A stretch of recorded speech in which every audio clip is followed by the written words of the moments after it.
Good morning, everybody. We're back with another edition of Right Aligned on Friday again with Gemma and Johanna from Studio Output. While we're getting going, guys, I always like to ask our guests to take us back as far as they can remember, or for how they want to take us, just to paint a bit of a story for everybody that's tuning in about how you got to where you are today. So, Gemma, is it okay for you to take us back to, say, education and early stage roles in the industry, and just sort of paint a picture of that before we move on to you, Johanna? Of course. I'm laughing at Gemma to see how far she's going to go back now. I'm going to gauge mine. I think I'll do uni rather than back to the 80s. I reckon. I was born in a little town. Yeah, in a village. Yeah. So yeah, I did American studies at uni. So yeah, mine isn't the kind of creative career path. So I decided really that I just really wanted to go to uni in Nottingham, and I was looking through the prospectus like, oh, I think it was between American studies and art history, and I went for American studies because I got to go to America for a semester. So I thought, yeah, that sounds good.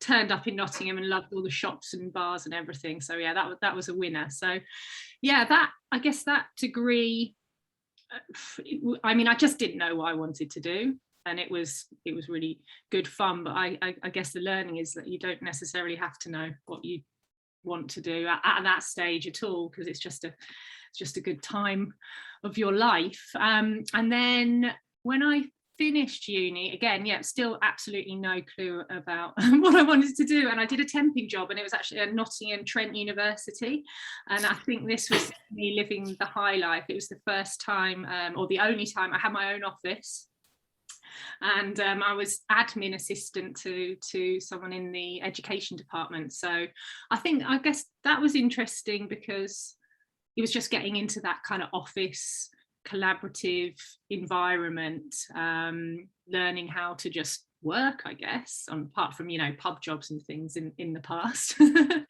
was just being around people, and yeah, they were really flexible. They knew that this wasn't my sort of dream job, and so I had lots of time to sort of have a bit of a think. And then I was like quite interested in what marketing actually was, but I didn't really know what it was. And I started to see a few roles of places in Nottingham where they were looking for a kind of admin assistant, marketing assistant. I was like, right, okay, well, I think I could probably do that. So I ended up working at a small agency in Nottingham called Meta Focus, and worked there for 3 years.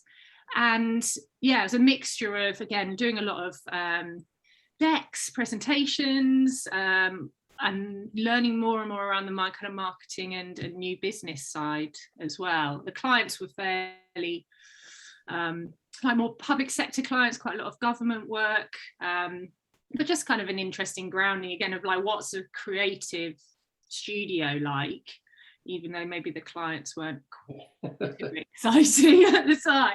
And then I heard about Output. It was actually upstairs in the same building as the place I was working in already, and I'd seen Rob, Dan and Ian about in Nottingham and found out that they were advertising.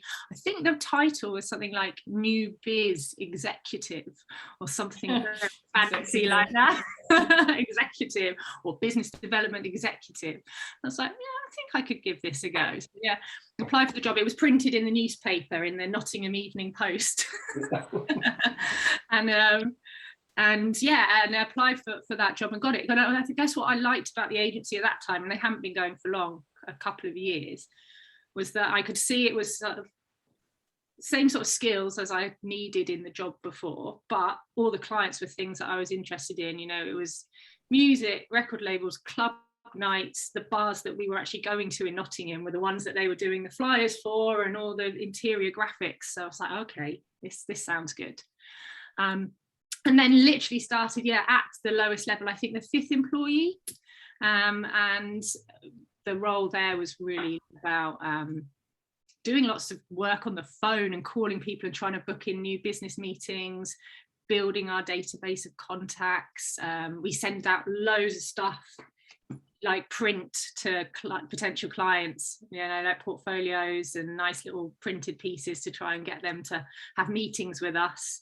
And yeah, definitely those first calls of like, oh, would you like to see us? It seemed a bit easier then, you know, people were just, it seemed to be quite, you know, keen for you to pop down and meet them. And again, there was always that feel of like, we're in Nottingham, but we were always like wanted to work with clients all over the place in London as well. So yeah, I've then, sorry, ramble on, but I went from more on the new business marketing side to when we won some more clients, I started to look after them from a like account management point of view. Then and so became account director, moved up to client service director. We opened a London studio and I moved down to London.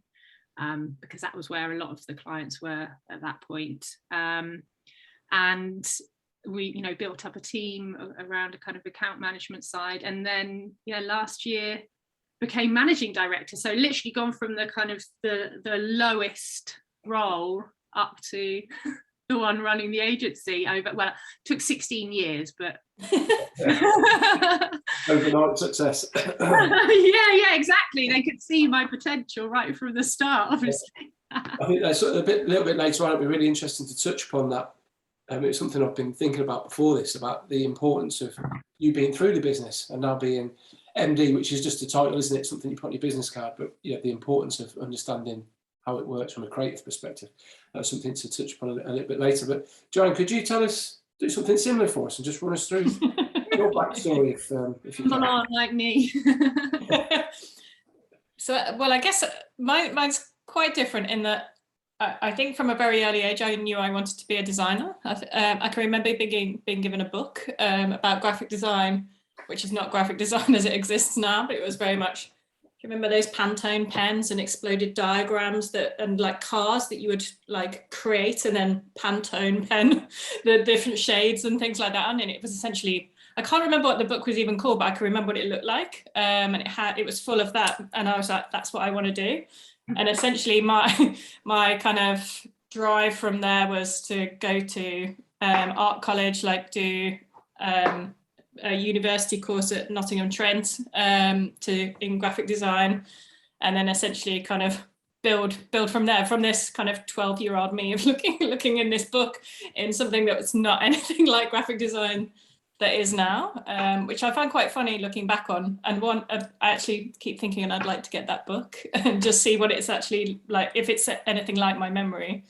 But yeah, I went to Nottingham Trent, kind of graduated from there, like loved Nottingham. I'm originally from Birmingham, so I kind of just moved not too far away. Again, liked it because it had an amazing nightlife. And essentially when I left university, I didn't really want to leave Nottingham. The thought of London seemed too big for me, and I wasn't really in a space that I felt confident to move there. So I got a job in Nottingham, and I actually really struggled to get a job to start with at an agency. So I went and worked at it was a packaging place that had all of these massive printers out the back that would create the packaging, print on it, fold it all like together, that looked a little bit like something out of Harry Potter with all these kind of strange machines kind of coming around. But although it wasn't what I wanted to be doing, like to create the visuals that kind of sold these packages, or to kind of mock up things for any like big studios, like we did a lot of work for Thorntons and Marks and Spencers and stuff like that. It wasn't my dream job at all, but it gave me such a good grounding in understanding how print works, how packaging kind of comes together. And I kind of look on that with kind of almost a romanticized view, I think now, which you could probably tell from my description. And then from there, I knew I wanted to leave and move to an agency, but I didn't really have any agency work. I'd been working at this kind of packaging place for a couple of years. So I essentially came up with a few like hypothetical projects, and I did some stuff that I'd kind of maybe relooked at things that I'd done at university as well, and kind of brought them up to date, looks at them how I would now, knowing what I did. And that essentially got my first role at an agency then in Nottingham, which was just around the corner from the output office called CHC Choir.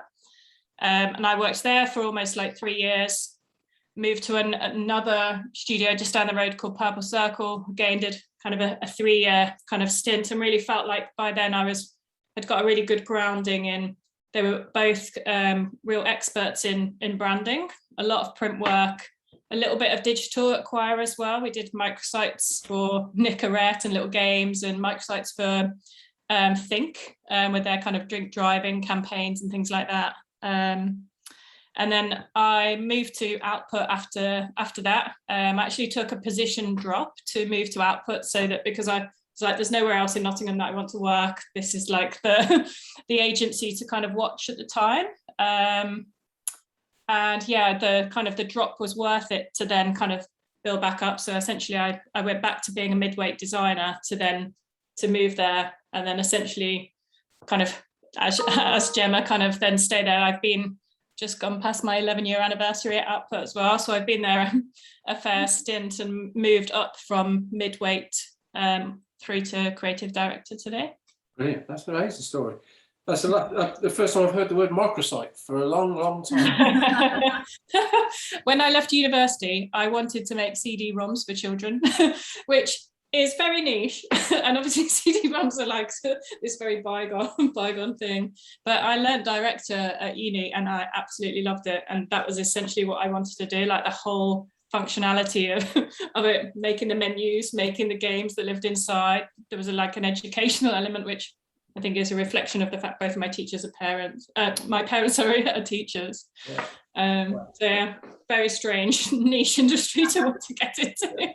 That's brilliant. I think it just shows that we pull inspirations from all sorts of places, but at the time we don't really think about it, do we? It's just it's just what surrounds you.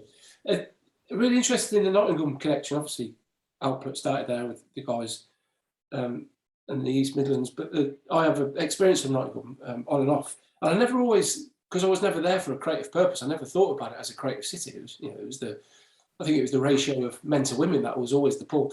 Coming from Coventry, it was this mystical land, and everyone used to say there's 6 women to every man. That was everyone said that, didn't they? That was true or not, but it made enough of us migrate there every weekend to hope make it reality, but never did.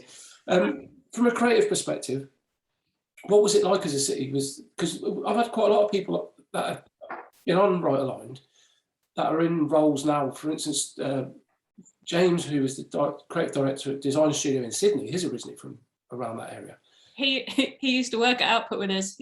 Oh, okay. He was my junior when I was a design director. Oh wow! So there's quite a few stories like that. They just crop up every now and then. Is there something in the water, so to speak, in that area? Is it a creative city in terms of an infrastructure? Is there a lot of I know we're going back a little bit in time, but like say, from your experiences there, was there a lot of opportunities for people to fulfil their potential to be creative? Whether it's studios, businesses, education, co-working, networking, all these sorts of things that that we all thrive off now. It's commonplace, isn't it, today in most cities? What was it like in when you were there? I guess the uni course was really good, wasn't it, Joe? Like the one you were on, there was like a fashion side to it. And I mean, we often meet people where they're like, I went to uni in Nottingham, did design or some sort of thing. It's home to quite a few big businesses as well. Like Boots is there, Speedo's there. I think there's opportunities for people to get into kind of creative roles in those spaces. There's a lot of agencies that are around in the smaller towns as well as in the kind of the city centre itself as well. And although I think that there was an art gallery was built, I think it was after I left. It was after university. I think it was a fair while after, but I think there is a really good scene for kind of creative industries. There's an area that when I was at university was like the thriving place that you would go for kind of creative, like drink shopping. Like, I mean, it's still like that now, Hockley. It was just the place you would go and hang out, and a lot of kind of open-minded people, I guess, which maybe seems silly to say now, but not all cities were like that. It just felt very kind of diverse and open. Yeah, and did it have quite a good, away from that, there was quite a good music scene, wasn't there? There's quite an independent sort of way of life there, wasn't it? And I suppose in theory, it's the biggest city by far, isn't it? Within the East Midlands. Well, I suppose Leicester and quite nearby, aren't they? But I suppose it attracts a lot of people, doesn't it? It sort of brings people in.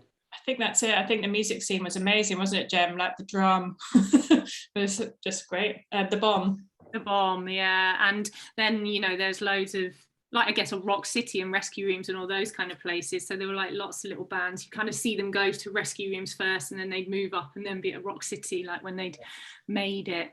Yeah, amazing. Yeah, So definitely. from the perspective of the studio, Gemma, when you then said that you started to move to London, and that, what was that thought process behind that? Was it purely because the clients that you were starting to attract were there, you'd moved away from maybe the smaller sort of hand-to-mouth work you were doing, and it was leading you to bigger things? Yeah, well, actually quite early on, we'd won a project like with Ministry of Sound, and so we had a designer who worked for Output but in-house at Ministry of Sound, so that was like our London office, even before we set anything up. And so whenever I was going down for meetings, you'd kind of go to the Ministry of Sound office and like see the guy Stu that was working there, and you know, Rob, Dan and Ian, the founders, would spend some time kind of going there too. And I think it was about a year or so after that, so we're going to set up a London studio. And for me, I remember having a chat to Rob, one of the founders, who was saying, no, it feels like for the progression within the company, that feels like a good next step. Because I was literally going down every week on the train, carrying like a bag of, you know, all of our printed wares to show people with on my wheelie suitcase, you know, with my handouts and stuff to leave behind for people. And it's like, actually, this would make sense if you sort of lived a bit closer and you could hop in there every day. That would make a lot of sense. And so, yeah, sort of spoke to my husband and we were like, yeah, this would be exciting, something new. We'd been in Nottingham for 11 years at that point, so it felt like we'd sort of done our time, and this would be like an exciting opportunity, something. Was that more of a gut feeling by the leadership team? There's no sort of necessarily, I think there's a lot of time we sort of expect it to be a massive strategy behind a lot of these moves, and it can be all these decisions in business. It was much more of a, this is just the progression that it feels the company needs to take to succeed, to grow, to attract other clients, and that was just, you know, just that natural progression.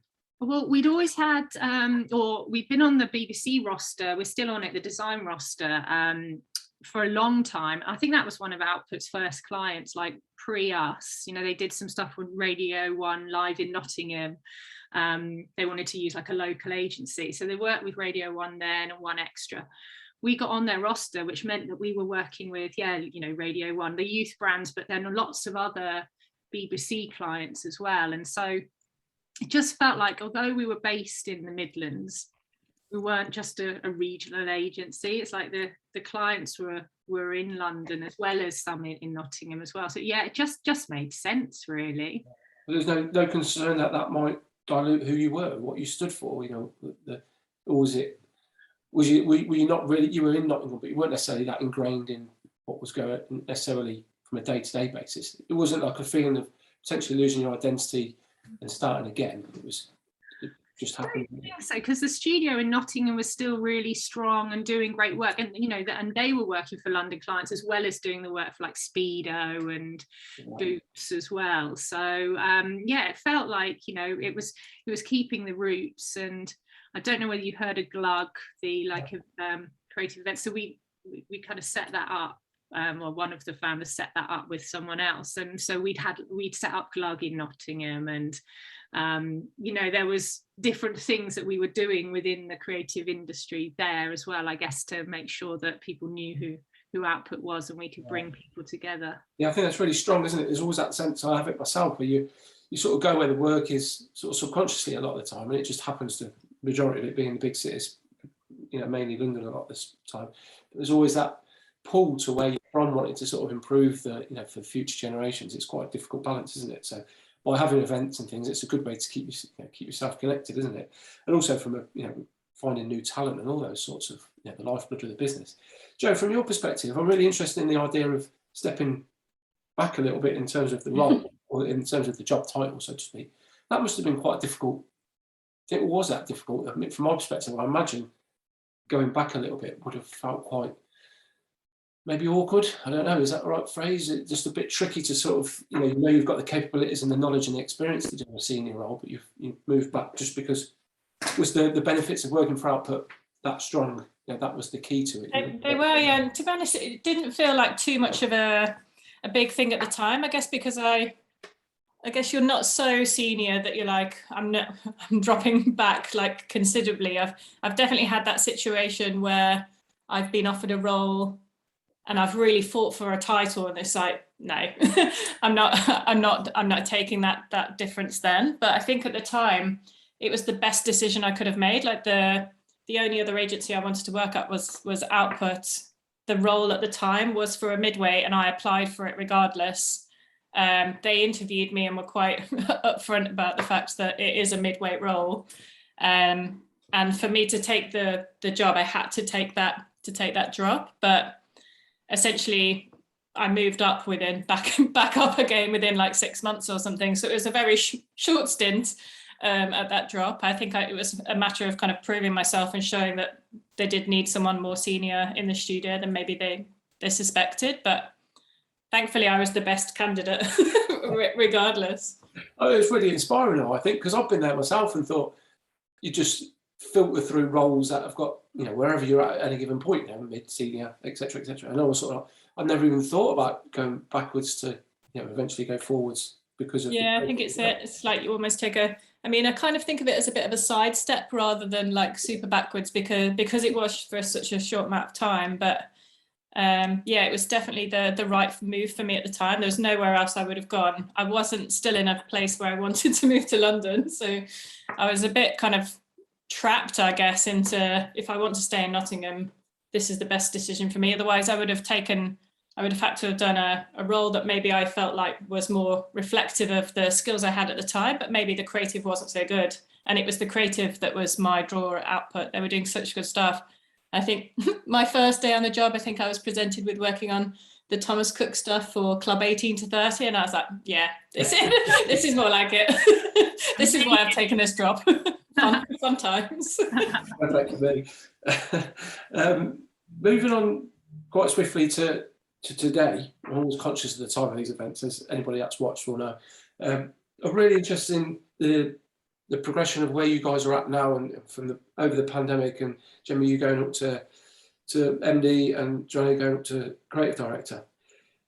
What did that look like in a real world perspective? Did the founders just say, we've had enough, here you go, take the reins? Was it a long process of talking about that? And then in the thick of it, during the hardest period of most of our lives, or the longest period of difficulty for most of us, what does that look like in terms of trying to make heads or tails of what this studio stands for? I know you've had a bit of a refresh, and has that come with new focuses because you guys are now leading it with a fresh pair of eyes? Oh yeah, plenty of questions. Sorry about that. No. I guess just in terms of like how we sort of ended up here. I remember, we all sort of went home, didn't we, in March last year. And there's definitely a point when you're thinking, oh my God, what is going to happen? We're planning for every eventuality, like the worst. Well, we certainly didn't think we'd be, at home for 18 months, but you're thinking, how's the studio going to do? A few clients paused, we're wondering what the future held. And I think it was about May time, Rob and Dan sort of spoke to me and said, look, we've been doing some planning, and we sort of want to move into slightly different roles. We're wondering whether you're interested in taking over the running of the business. So Dan, because Found is a motion studio, which is sort of part of Output. They're sort of two separate businesses, but Dan was already MD of Found as well. He wanted to go over and focus solely on that. And Rob wanted to do a few less days and focus on coaching football as well as doing some work at Output. So it wasn't that he wanted to become MD. And I remember thinking, oh God, yeah, it sounds really exciting, but I can't even think like 3-4 months ahead now of like, and that would be the point that I was going to take over. It was May, and it was like, let's make it official in September if you want to go for it, you and Johanna running it together. So yeah, sounds great, but it was pretty hard to think more than just a week ahead at that point. But I think it was brilliant because it gave me something to focus on, and we were having lots of chats about what it might mean, and I think it probably got through that weird time, last summer where everything was crazy, to be going, okay, well, I've got this to focus on and this is interesting. It was good, really. And I started to kind of do the role a bit and learn sort of what are the things that you have to do that's different to what I'm doing now. Before it was official, but we did tell the team fairly like a way in advance before it sort of becoming official as well, didn't we? Yeah. How have you found that? Sorry, Joanna, just quickly, Joanna, how have you found that in terms of, I presume you have less opportunity from a creative perspective, having to take on, or am I wrong there? Do you taking on, much more from the, driving the business in terms of all the things that come with that we don't all get to see? Have you managed that opportunity, or has that been a bit of a shock to the system? It's not been a shock yet. We were talking about this the other day. So my role essentially hasn't changed loads at the minute. Like, I was creative director before, I'm still creative director. The partner element hasn't really come full force into effect yet, because it was during COVID that this transition happened. We had to put some staff on furlough. Like, we had projects paused, we had projects just completely gone. We had to put people on furlough. So our staff really went down at one point to, I think at one point there was me and one other person. So that was me fully back on the tools, getting back to full design world. And then since then, essentially, we've kind of been building back up again. So taking on new people and getting a kind of a structure in place, essentially, that will mean that I can take that step back that I need to. I still have to jump in every now and again, and I have to look after a lot of the projects that go through the studio. I won't have to do that moving forward. So I think essentially in the next year, my role will change much more dramatically, and I'll have much more time from a business perspective. And I'll probably have a shock to the system then, because I'm not really one for spreadsheets and things like that. But yeah, I think that role's not really kind of like, I'm helping, but definitely not as much as I should be to shape the business where we want it to go.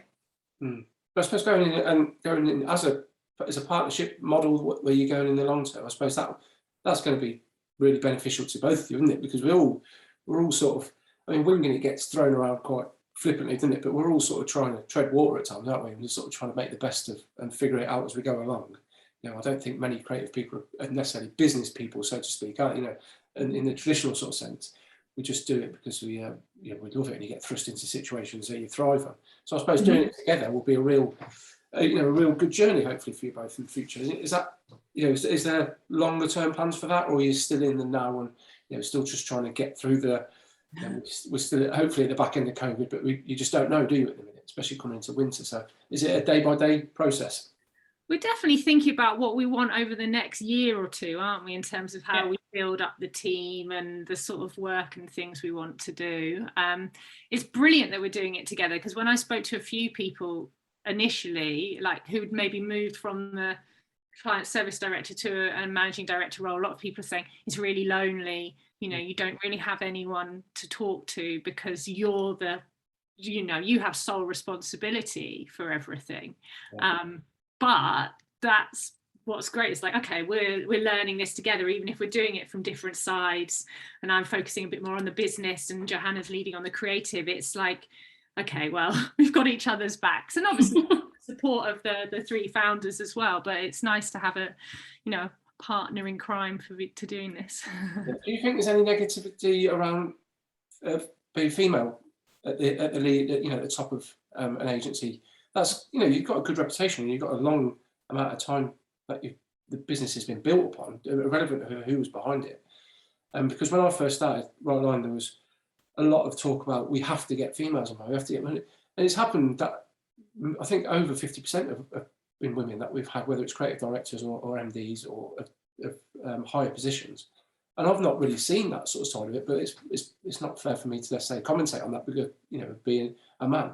Have you found that in any way a negative thing, or is it just it's just fair game? Surely positive. Only positive. Everyone has been so positive, supportive, saying, "Oh, this is great," refreshing to see. And I think we feel like we've got a responsibility to be inspiring other people that they can do it as well.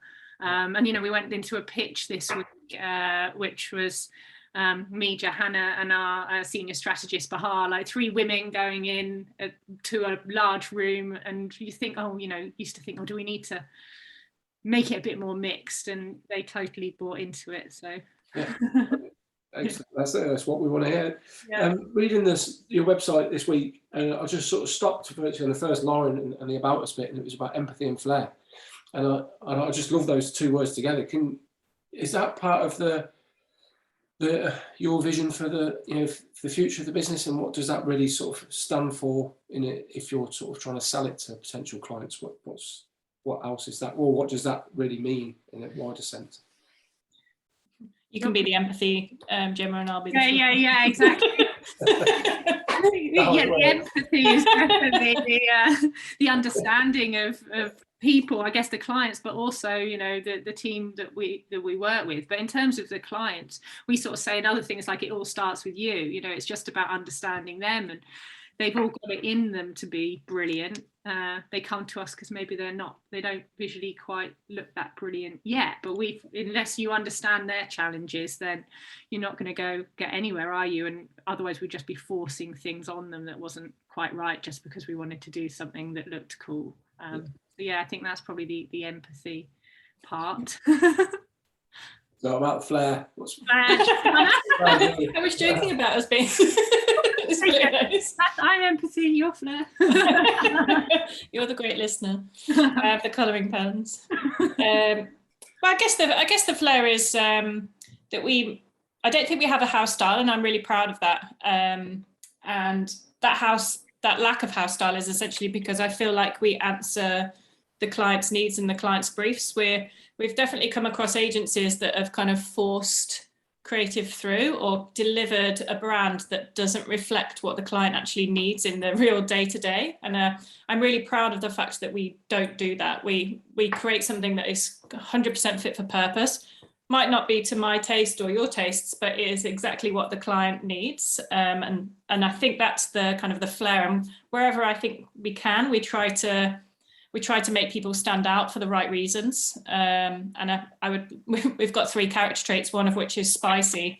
And that's that kind of a little bit unusual. And I think we couldn't articulate it in another word, so we settled on spicy. But I think that is that kind of slightly rebellious, slightly underdog, slightly different way in which we want to kind of approach the creative that we do. And I think it fits us as people as well as business. Yeah, no, it seems really refreshing because again, doing these things and just being generally very nosy in our industry of probably stalking too many people than I should do, looking at their work. But there's sometimes, there's a tendency to be very much, like you say, there's an in-house style and they're recognised for that and they sort of fit everything to suit that, even if it's not necessarily always correct or doesn't necessarily always seem to be correct. It's subjective, isn't it? But the idea of being very empathy is very important, actually, when you think about what we've all been through and what we can continue to go through as a world. To have that sort of approach, it must be really refreshing to clients as well, and who feel the same, as opposed to always being disruptive or being really in your face, or very, sometimes can be quite, we sort of follow a script, don't we, that go through trends, this industry, quite a lot, and we all end up with the same words subconsciously. And that actually moves on really well to the work that I wanted to talk about with Calm. For anybody that hasn't seen it, when we recently caught up, I can't remember, what was it, this week or last week, just to discuss how this is going to work. And I said to you guys, it's one of those pieces that I've very rarely seen and go, I wish I made that, or I wish I was part of that, or I wish I had some sort of involvement. I've only ever said that to one other person during this. So, feel honoured. Like you've got my recommendation, I'm lucky you. But yeah, no, it's I'm really interested in how that came about, the process behind that, because it's such a sensitive subject, and working for charities and organisations, different levels, not-for-profits, etc. It's always a very cautious approach. You can be very cautious, can't you, and be overly sensitive to the users. So you've always got to remember the users of the service. So can you sort of walk us through how that worked in terms of the winning the work or the client coming to you, and then through the process of briefing and how you came up with the solutions that you did, and just the whole package, really, because it's so in depth, isn't it? What you produced and what you sent me.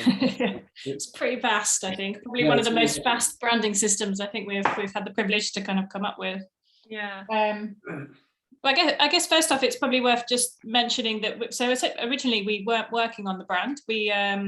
We've just completed a website project with Calm, which was essentially what we pitched for originally, and we pitched and won that piece of work. And then whilst we were working through the kind of initial part of the website, from the kind of the content strategy and the kind of the wireframes themselves, they asked us, would you would you be interested in looking at the brand? I think we need it to work harder. And it was kind of like, well, yes, give it us, because I think the brand just was such a problem at the time. It had been very much kind of created for print and then morphed into the old site. It was trouble for everyone to work with, and they didn't really have the tools. The internal team were making so many different products. They have so many different ways in which and so many different audiences that they needed to meet. Everything that they made had to have a slightly different look and feel, and they had no tools to kind of bring all of that together. The logo as well, I don't know if you can remember the old logo, but it was like a speech bubble kind of placard, and it had campaign against living miserably and then calm underneath, and essentially that was unwieldy. And they had many different versions of that logo depending on who they wanted to talk to, whether it was like a partner or maybe on their social services and stuff like that. And it was basically that they just created this kind of brand that had many different arms and legs and didn't really fulfill any of the roles that they needed it to do. So one of the main jobs that we needed to look at was how we might make people aware of Calm being the campaign against living miserably, and vice versa, which is why there's kind of a sneaky little extension of the Calm within the core logo, and that it can kind of switch between those.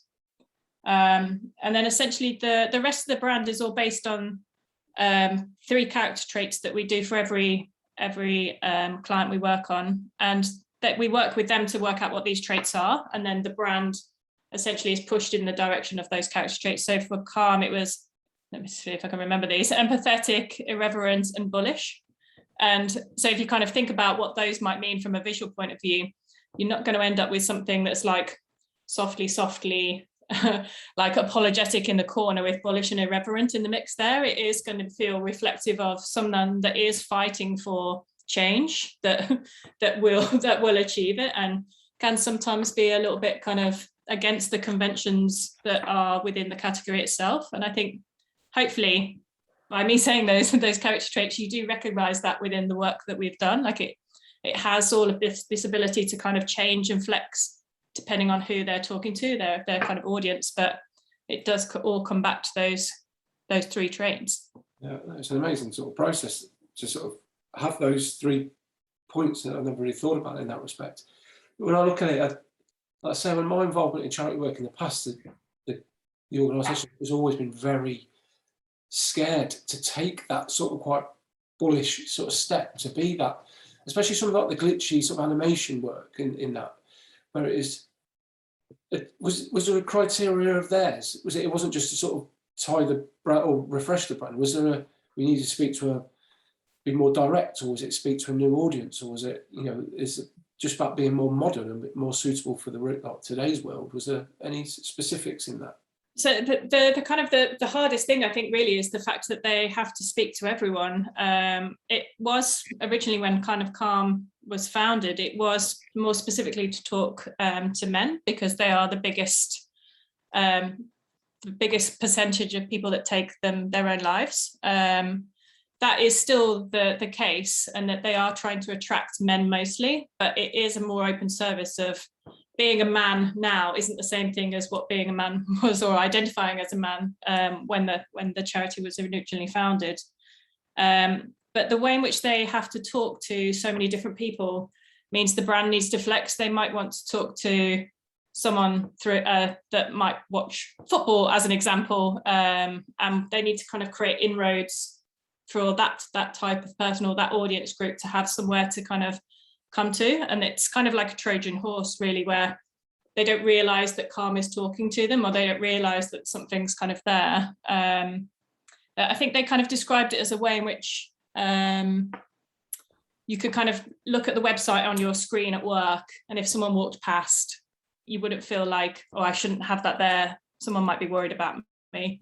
Just the website and the brand itself is just really great content, proactive in a way to keep you feeling hopeful and entertained.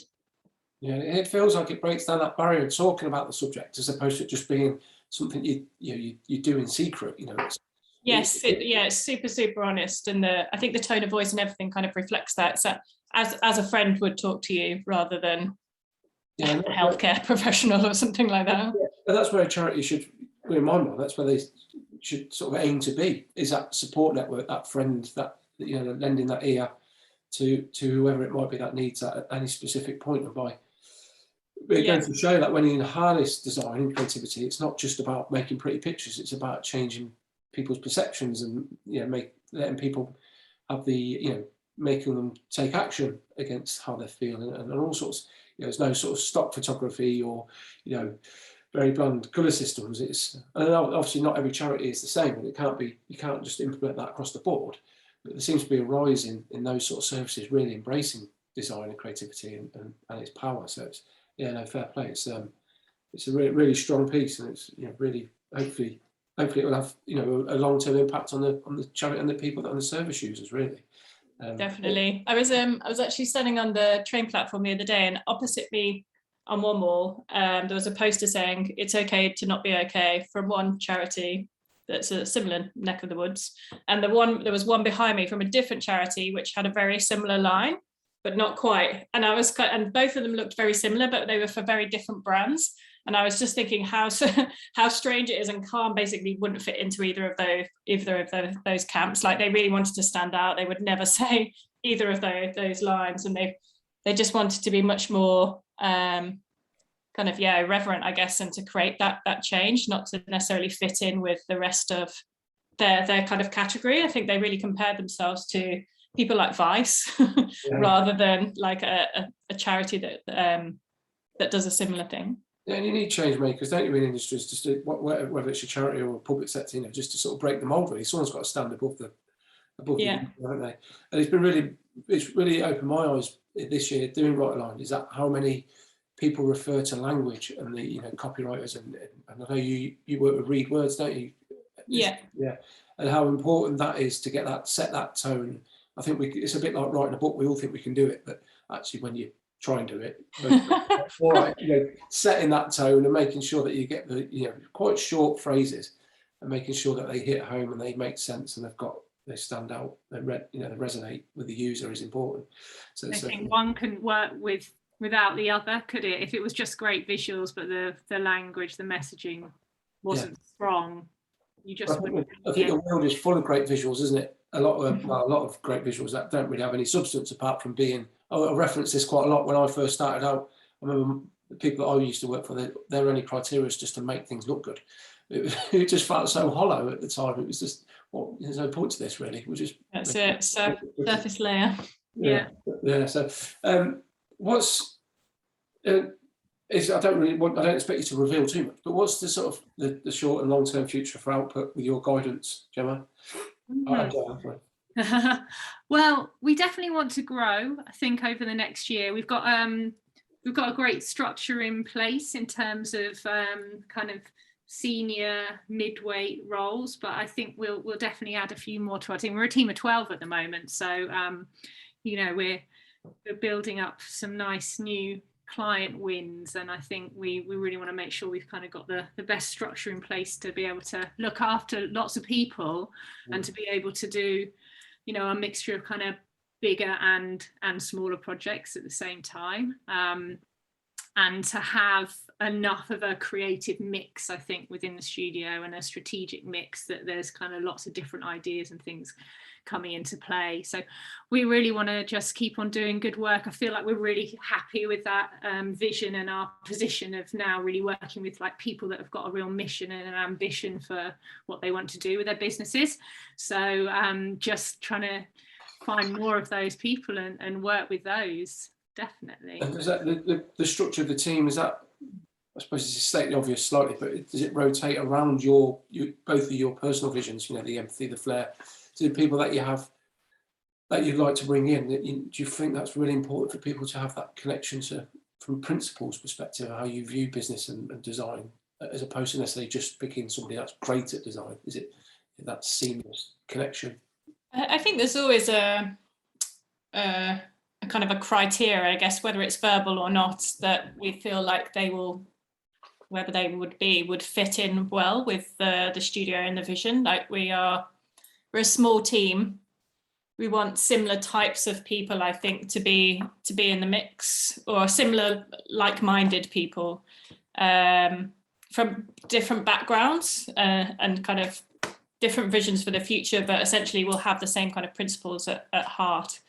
As I think that's the way in which we can kind of get the best work and the best atmosphere essentially within the studio. Yeah, no, that sounds amazing. Sounds like a good place to leave it, to be fair. I've just noticed the time. I'm just looking at just a couple of these comments. They're not really questions, but Daxter references CD-ROMs, but then Anna has said that she was also, I think, referencing to Nottingham in 98, 2004. Mr. Coke. I don't think I want to know about Mr. Coke. I might be getting the wrong end of the story here, but sounds like a Rock City, has it? You look way too clean living for that. We won't go there.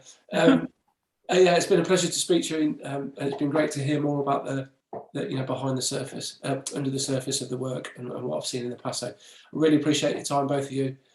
I hope you have a great weekend, and thank you to everyone that's tuned in. This is the really abrupt bit where we just end it for everybody, and we'll catch up again soon about the other things we discussed, and hopefully we'll be working together in the future.